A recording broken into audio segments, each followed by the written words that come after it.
Et bienvenue dans cette nouvelle vidéo. Alors, de quoi j'ai envie de te parler aujourd'hui? J'ai un nouveau bouquin dont j'ai envie de te parler.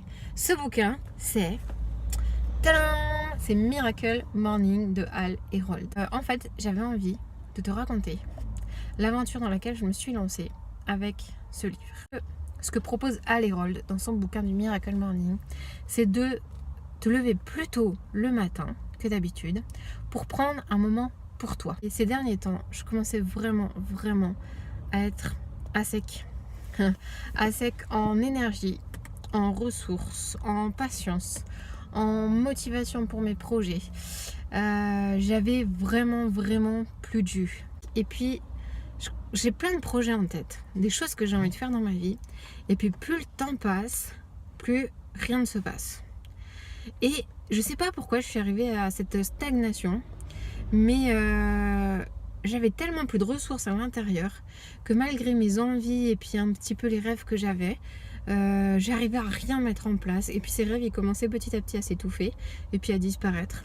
Et au bout d'un moment, je me suis dit, mais j'ai besoin d'avoir plus de temps pour moi. Et puis, peut-être que tu le sais aussi, que tu ressens ça, mais quand t'es maman, t'as cette difficulté à prendre du temps pour toi, avec comme cette petite voix qui te dit t'es pas un peu égoïste quand même de prendre ce temps là juste pour toi, alors que tes filles elles ont besoin de toi à la maison, que ton mari il a besoin de toi aussi, il est en train de s'occuper des filles tout seul, alors que toi tu devrais être là-bas pour l'aider. Enfin, moi j'étais dans des raisonnements comme ça, puis je m'autorisais pas à prendre du temps pour moi tout seul des fois en journée.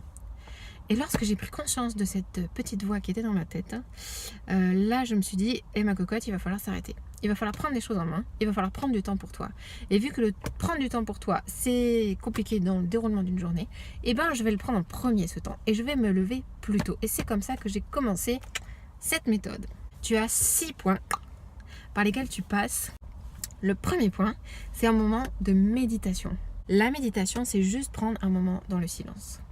Un moment pour toi, tu fermes les yeux, tu te centres sur toi, sur ta respiration, tu te reconnectes un peu avec toi-même et tu fais le vide.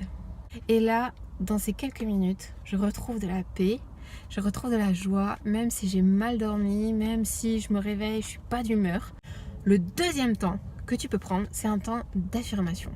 Ce temps-là, c'est un temps où tu vas construire et dire les objectifs que tu te fixes pour devenir la personne idéale que tu as envie de devenir, ou alors les objectifs que tu as envie de te fixer pour remplir tel projet.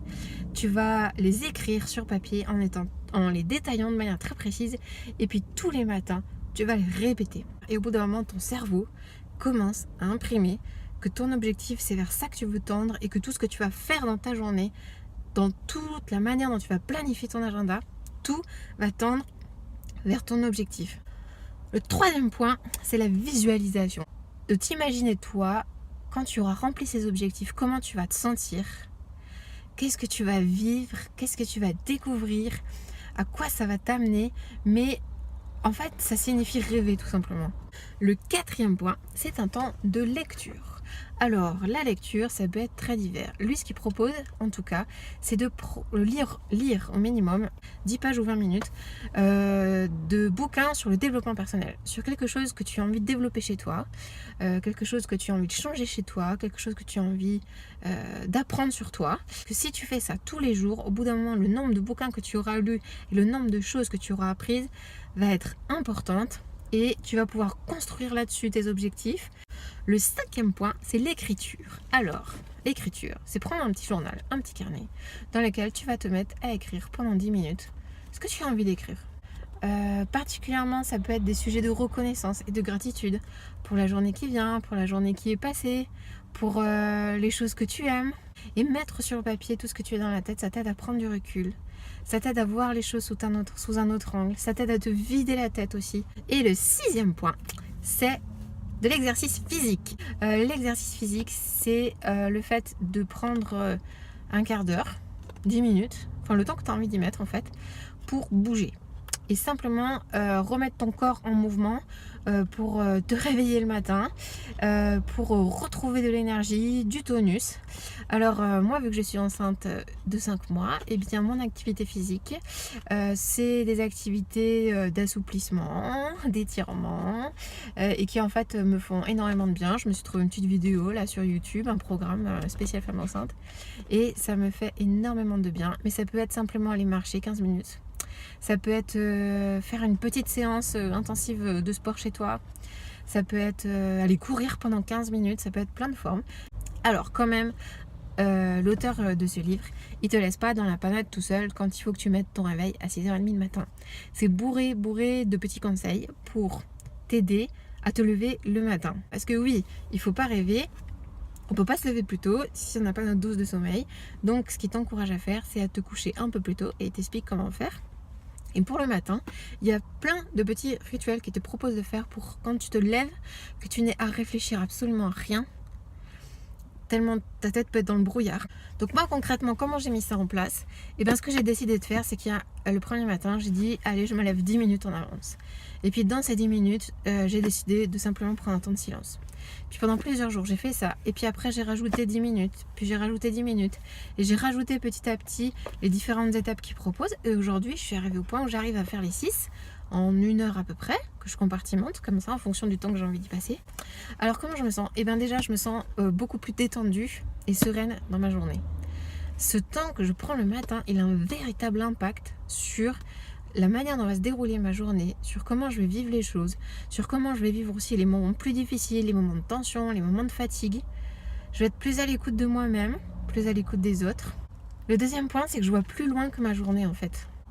Et ça me fait un bien énorme. D'arriver à me projeter, d'arriver à construire de nouveaux projets, d'arriver à rêver à nouveau, et puis d'arriver à construire des étapes, des objectifs très précis, des finalités que je veux atteindre, dans quel temps je veux les atteindre, comment je veux les atteindre. C'est plein de choses que j'arrive à construire dans ce temps-là. Le troisième point, ce qui est trop bon, c'est que du coup, je me sens super fière de moi. D'arriver à me lever le matin, et puis au moment où les filles elles se lèvent, et ben moi je suis fraîche, je suis disposée, j'ai pris du temps pour moi, je suis habillée et je suis prête à démarrer ma journée avec elles. Alors est-ce que j'ai un point négatif à donner à tout ça? Ça c'est très personnel.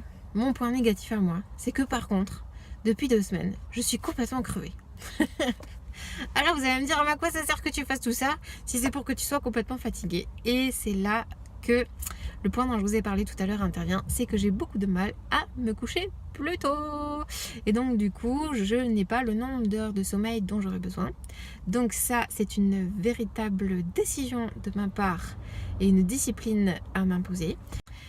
Mais je réalise qu'en fait, ce que je vis le matin, c'est tellement plus intense, plus fort, et ça me sert tellement plus que passer ma soirée sur Netflix, que je suis en train de me dire, wow, réveille-toi, il faut que tu mettes les choses en place aussi le soir. Alors voilà, merci de m'avoir écouté. Si toi aussi tu fais le Miracle Morning, eh ben, j'ai trop envie de savoir comment ça se passe pour toi. N'hésite pas à laisser des commentaires, à liker, à partager à tes amis qui connaissent pas forcément le principe du Miracle Morning. Voilà, moi ça m'encouragera, ça me fera beaucoup de bien. Merci pour toutes les personnes qui ont commencé à regarder mes vidéos, à me suivre. Merci à toutes ces personnes qui m'encouragent et qui me boostent avec leurs petits commentaires, avec leurs petits likes. Ça fait trop plaisir en fait. Voilà, allez, je te dis à la prochaine pour une nouvelle vidéo. À bientôt.